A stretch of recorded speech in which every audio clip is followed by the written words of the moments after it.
সিরাজগঞ্জ শহরের আরেকটি ভিডিও নিয়ে আপনাদের সামনে চলে আসলাম। আসসালামু আলাইকুম। আশা করি মহান আল্লাহ পাকের অশেষ রহমতে সবাই ভালো আছেন। আলহামদুলিল্লাহ আমরাও ভালো আছি। বাইকে করে বাংলাদেশের 64 জেলা ভ্রমণে আজকে আমি আপনাদের সাথে শেয়ার করব সিরাজগঞ্জের শহর রক্ষা বাঁধের ভিডিও। তো আমি যেহেতু সিরাজগঞ্জে আছি আর সিরাজগঞ্জ জেলার কিন্তু আরেকটি ভিডিও আমি আপনাদের সাথে শেয়ার করেছিলাম। আসলে প্রতিটি জেলায় অনেক কিছু রয়েছে যেগুলো একটি ভিডিওর মাধ্যমে আসলে দেখানো সম্ভব নয়। তো আমি ভাবলাম যে সিরাজগঞ্জে শহর রক্ষা বাঁধ রয়েছে, তো সেটার আরেকটি ভিডিও আপনাদের সাথে শেয়ার করি, কারণ এই জায়গাটা আসলে অনেক বড়। আর আমি যেহেতু এটা বাইকে করে ঘুরে দেখেছি, তো আপনাদের সাথে একটু শেয়ার করি। আমি যমুনা নদীর ভাঙ্গনের হাত থেকে বাঁচানোর জন্য 2001 সালে এই শহর রক্ষা বাঁধ নির্মাণ করা হয়।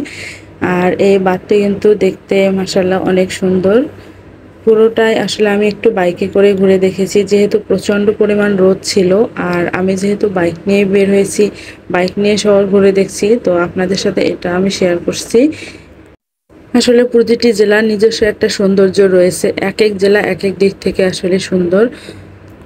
সিরাজগঞ্জ শহর থেকে রিক্সা যোগেই কিন্তু এখানে আসা যায়। আসলে রিক্সায় উঠে বললেই হবে যে ক্লোজারের গেটে যাব, তো এভাবেই ওনারা পৌঁছে দেয়। তো আমি আসলে মানুষকে জিজ্ঞেস করে এটা জেনেছি। আর এই শহর রক্ষা বাঁধের পাশে রয়েছে শেখ রাসেল পৌর শিশু পার্ক, আসলে আপনারা সেটাও ঘুরে আসতে পারেন। তো আমি যখন এসেছি তখন এটা বন্ধ ছিল গেটটা, এর কারণে কিন্তু আমি ভেতরে যেতে পারিনি। তো আপনারা আসলে ইনশাল্লাহ ঘুরে যেতে পারবেন। আসলে আমি যেদিকে তাকাচ্ছিলাম শুধু পানি আর পানি। আর এই জায়গায় আসলে গরমের দিনে বিকালের দিকে আসাই ভালো আমার যেটা মনে হয়, কারণ যেহেতু অনেক বড় জায়গা আর রোদের মধ্যে আসলে এত ঘোরাঘুরি করা তো সম্ভব হয় না। এই কারণে বিকেলের পরে আসা মনে হয় ভালো।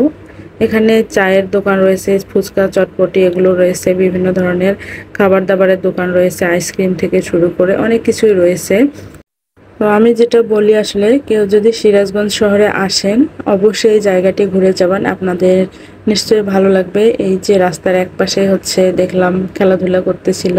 আসলে এই জায়গাটা অনেক বড়, আমার আসলে পুরোটা ঘুরে দেখানো সম্ভব হচ্ছে না, মনে হয় পুরোটা এইরকমই আমার যেটা মনে হয়েছে। আমি অনেক দূর পর্যন্ত গিয়েছি এই যে মোটরসাইকেলে করে, যেটা আপনাদের সাথে আমি শেয়ার করছি।